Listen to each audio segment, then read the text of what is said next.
we were on basically a big hall, and this hall was filled with clouds, and I could see like people walking down this hall. It was big, massive, and they're like, if I zoomed out of the hall, it felt like it looked like sand was being poured into it. There's so many people.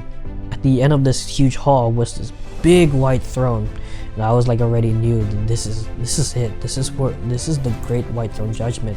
I saw many books were open, like this. There's one row, and then there's a second row of books being opened, and then I saw one big book in front of the big throne. I already knew it was the book of life. And the first person, he walked up, and his name was addressed. I don't remember his name, and God began to say everything that was recorded within those books, everything that he did, everything that he did wrong, everything he did right. But then he comes to the conclusion that says, "You did not know me." And then he asked one of the angels and said, "Can you please search his name in the book of life?" And then with great sadness, one of the angels just says, "I do not find it, my Lord." And the man begins to scream like, what? Why can't you find my name there? I'm clearly a pastor. Like, I'm clearly this and this and this. I did this, all of this.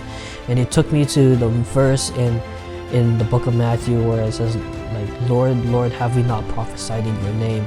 It was so powerful to see that in person, because the moment God began to speak his transgressions and everything like that, the man was beginning to feel like, "Please, Lord, stop talking. I already know what's going to happen." He was that terrified. He was like, "Lord, just stop talking. This is too much." The Lord just says the words you probably don't want to hear, like, "Depart from me, you worker of evil. You did not know me." An angel pulls him by the hand, and he's kicking and screaming.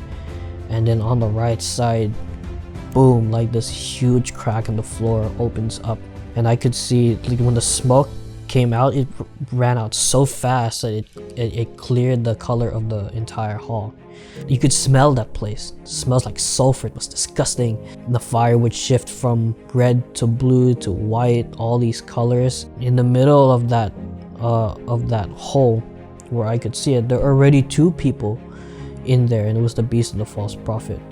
In Revelations 19, it says that the beast and the false prophet shall be thrown into the lake of fire, and they were already there.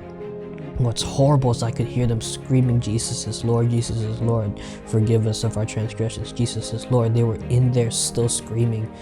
And then the first person to join them gets tossed in there. Yeah, it was this blood-curdling scream, and it was horrible. People were being judged, and I promise you, like, for every millionth person, 5, maybe 10 people were saved and went to heaven.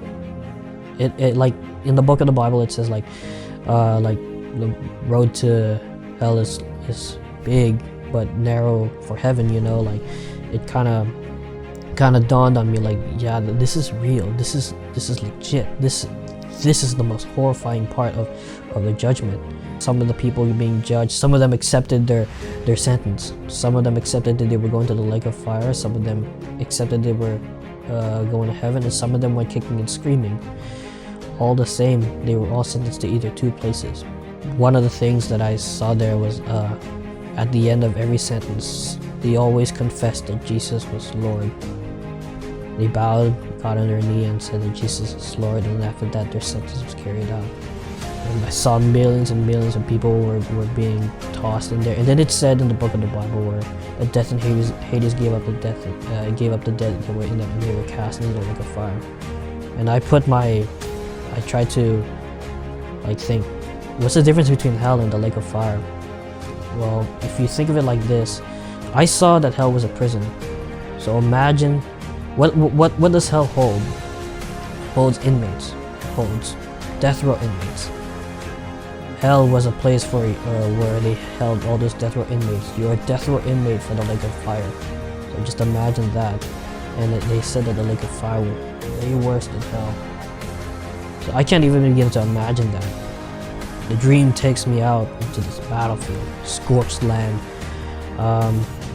swords everywhere, all these weapons on the ground, and everything was turned into ash. And the very center of it was Jesus and Lucifer. He began to turn from an angel into a dragon, then a snake, and then a lion, and then something demonic looking. Jesus begins to speak and publicly shames him in front of heaven, hell, and earth, in front of whole creation. Like the entire creation bear witness to what was happening. This is like the one thing that this has been hyped up for, really, in the Bible, and it was the most victorious thing I've ever seen in my life. Nothing was more victorious than watching Jesus publicly shame the Satan, and the Satan was just like taking it in. He was just like sitting there on his knees, just listening to every word. He says, "Confess that I am Lord." Thing is, you would never see the enemy like this, because the enemy, he always looks confident, you know. He always has that deceiving look on his face. He's filled with so much confidence in himself that he can deceive you. But in this case, this is it for him. His time is up, and he screams like an insane person. Like, he screams like to the top of his voice, like, "Jesus is Lord, Jesus is Lord. Oh my gosh, Jesus is Lord." Like that, stuff like that. And he was just screaming it. Normally you won't hear him say that, but it literally says in the Bible that every knee shall bow and confess that Jesus is Lord. Keep in mind, Satan is still screaming Jesus is Lord. While he's still screaming that, Jesus grabs him by the throat. This big open chasm opens, like it's filled with fire. And then I saw the sky turn from blue to black instantly. And the smoke came out. I could still smell that sulfur. Grabs him by the throat, and he's still saying Jesus is Lord, and he tosses him in there. While he's falling, he turns into like a dragon, a snake, a lion, and then an angelic being, and then something demonic.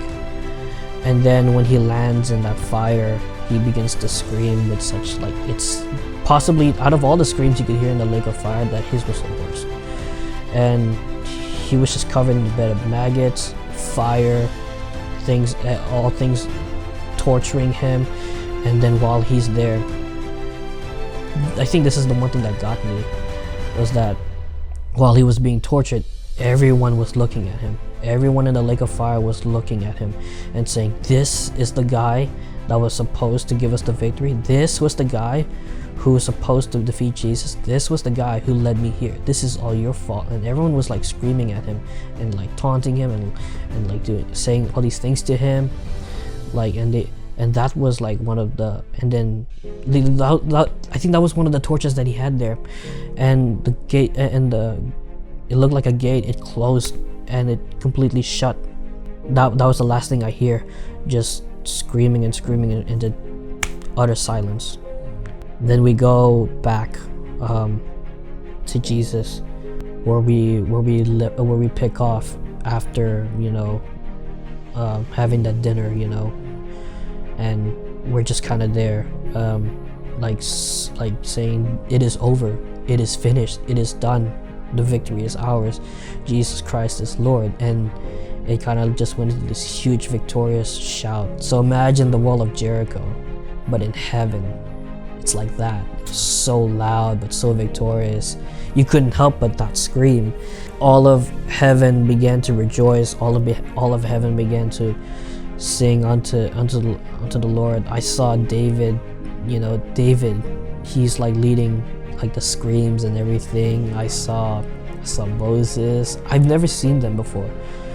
But then, like, I'm seeing them like for the first time. Like, this is so cool. Like, I'm seeing all these like amazing like figures in the Bible. To see them in person is like, wow. We get back to the dinner table, and we're just fellowship, like having a fellowship with each other. We're worshiping. We were about to go and see the encounter that, you know, like I was mentioning earlier, and like about to hear Jesus sing. But then my dream cuts off from there, and I woke up in my sweat, and I was like, this is too much. Like, I can't do this. Like, this is so much more than I can bear. All that was like taken in with, and disclaimer, it's like I've had that dream numerous times. Not the part where we were like in that hall and the judgment and the lake of fire. No, the first part was just me being in hell and in heaven. Those were the times where like I saw it like at least 3 times. Like a few weeks ago, then I see this judgment. I'm like, wow, that's I can't even begin to describe what it's like to be judged like that, to see all that, and to experience that, like, but in a way where like we're like, this is it. This is really what it's gonna be like at the end. And yeah, that's kind of like where the dream ends, really. But yeah.